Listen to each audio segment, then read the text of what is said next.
Okay, let's unpack this. Imagine you're in the cockpit, hundreds of miles an hour, critical decisions flying at you faster than the aircraft. How does your brain actually take in all that sensory information, process it, make a decision, and then execute an action? It's an unbelievably complex dance, isn't it? Neurons, electrochemical signals. And for anyone aiming for their ATPL, understanding this dance isn't just, fascinating, it's absolutely crucial for safety and success. Indeed, it really is. And what's truly fascinating here is that while the brain's anatomy is incredibly intricate, we don't necessarily need to map every single synapse to understand its function, practically speaking. We can build a functional model, a way to think about how we receive and process information. This deep dive is designed to give you, our listener, a kind of shortcut to being well informed about the human information processing system, how human error can creep in, and the learning process itself, especially through the vital lens of aviation.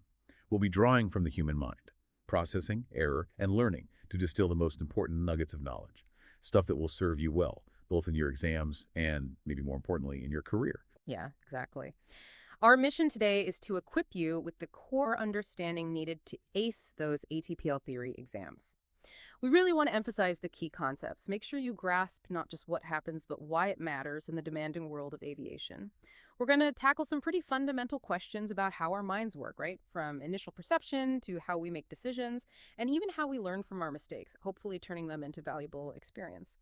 So to start, the human brain is, well, it's incredibly complex, arguably the most complex known structure in the universe, right? We know that thought, decision-making, all our actions, they're ultimately achieved through these electrochemical currents, billions of neurons firing. It's amazing. But trying to map every single process to a specific anatomical structure, like pointing to exactly where understanding happens in the brain, that's not only incredibly difficult, but for our purposes, not entirely necessary. Exactly. That's why we rely on something called a functional model. Think of it as a conceptual blueprint, maybe a simplified diagram. It helps us understand the flow of information and the steps involved without getting bogged down in the brain's really intricate microscopic wiring.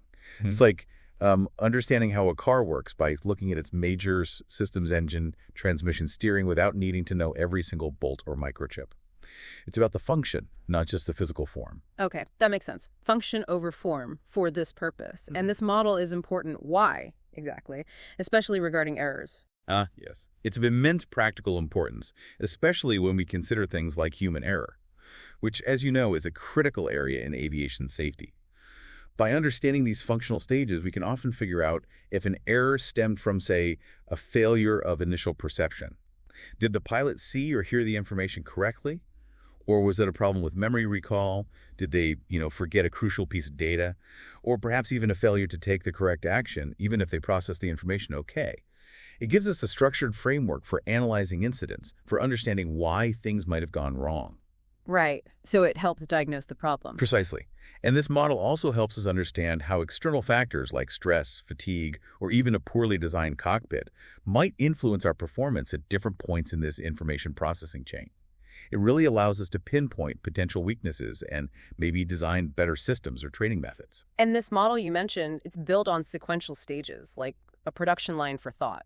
Kind of, yeah. You can imagine it's a continuous loop, a cycle that defines how we interact with our environment, constantly taking in, processing, reacting. These 5 stages are detection, perception, decisions, action, and finally, feedback. This core loop is really the foundation of how we make sense of everything around us, whether we're flying a complex aircraft or, just having a conversation like this one. Okay, 5 stages. Detection, perception, decisions, action, feedback. Can you elaborate a bit on each? Sure. Detection is the simplest, most basic stage. It's just the initial reception of information by our senses. Raw data from eyes, ears, touch receptors, whatever. Just light waves hitting the retina or sound waves vibrating the eardrum. Nothing more. Then comes perception.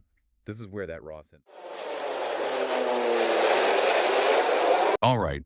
Many thanks for listening to this free part of the ATPL Theory podcast. If you want to continue learning and access the full comprehensive guide, go to my Patreon at patreon.com/ATPLtheory or my Hero at herohero.co/ATPL. That is patreon.com/ATPLtheory or herohero.co/ATPL. Wishing you all the best.